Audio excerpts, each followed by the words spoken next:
For 400 years, these recipes had only existed as text, and reconstructing them was startling. They had strange ingredients, peculiar instructions. But you follow the recipe as best you can, and magical things happen. Recipes aren't like other historical texts. They change with each reenactment. Trying to trace a truly authentic text for a recipe can be an impossible journey. The mastic anti-wrinkle cream recipe asks you to wash the fat. The soft matter scientist Wilson explained to me how the fat and water droplets that remain after the washing are made into an emulsion with the addition of the egg white. This transforms the greasy fat into a fluffy cream. It works. Then you grind up the hard tears of the dried tree gums, mastic and frankincense, and this evocative, sweet, woody fragrance explodes as you scrape the pestle against the mortar.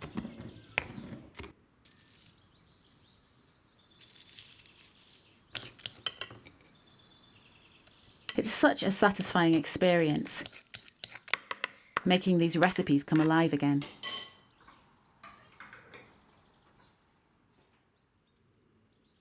The mastic anti-wrinkle cream is from a book published in 1562, but it reflects many similar creams going back to antiquity and forward to industrialisation. Recipes don't just exist on the page, but reflect a lost world of activity. People transforming natural things into substances that serve human needs and desires. In Renaissance cosmetic recipes, these people were very often female. Women swapped recipes, made large amounts to share with their family and friends. These books were handed down and added to by each generation.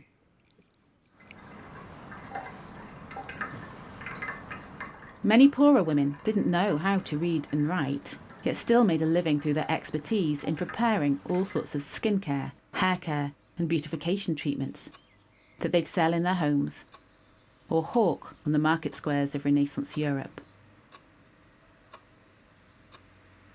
They experimented with cosmetics and topical medicine in their homes, learning from experience, completely unacknowledged by early scientists. The slim traces of these women in the records can be amplified, can be made concrete through recreating the recipes that they perfected. Formulating in the laboratory follows a somewhat more disciplined approach. Compared to the kitchen, the preparation of samples is an altogether more precise process. Everything is recorded, from the weight of ingredients to heating temperatures, mixing speeds, and the equipment used. As the scientist tweaks her recipe and her processes, she needs to be able to retrace her path every step along the way to understand what's going on. Some things, however, remain the same, and close observation is key. The kitchen maker and the laboratory scientist are both on the lookout for ingredients and processes doing unexpected things. This is especially important with natural ingredients, which are much more variable and difficult to control than purified ones. A plant like mallow grows differently depending on its environment, such as the amount of sun it receives, what it grows next to, and the microbes in the surrounding soil. All of these factors affect the plant's ability to make the key ingredient that we rely on to formulate, for example, a hair conditioning gel. The mallow hair conditioner and the tallow anti-wrinkle cream are exactly the kind of materials that interest soft matter scientists who study goo, or liquid with bits.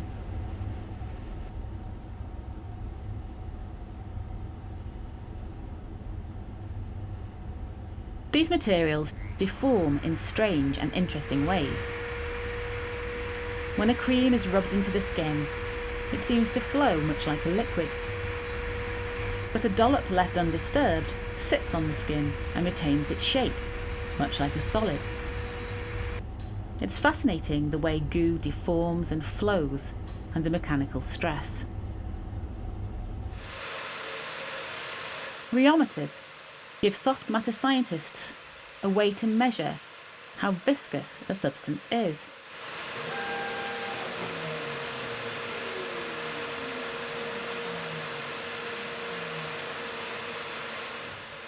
A sample sits precisely compressed between two glass plates.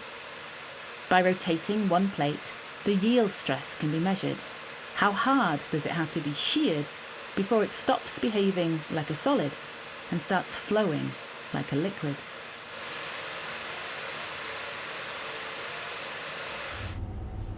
Measuring and understanding such mechanical properties is essential for designing modern cosmetics and controlling how they feel on the skin.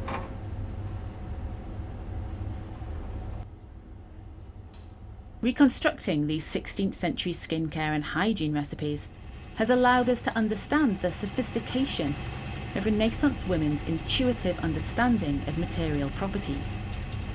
They could arguably be considered some of the first soft matter scientists, and the history of science must be expanded to incorporate this lost world of experimentation. From the kitchen to the laboratory, this hands-on approach enables the maker to experience a dialogue between the present and the past.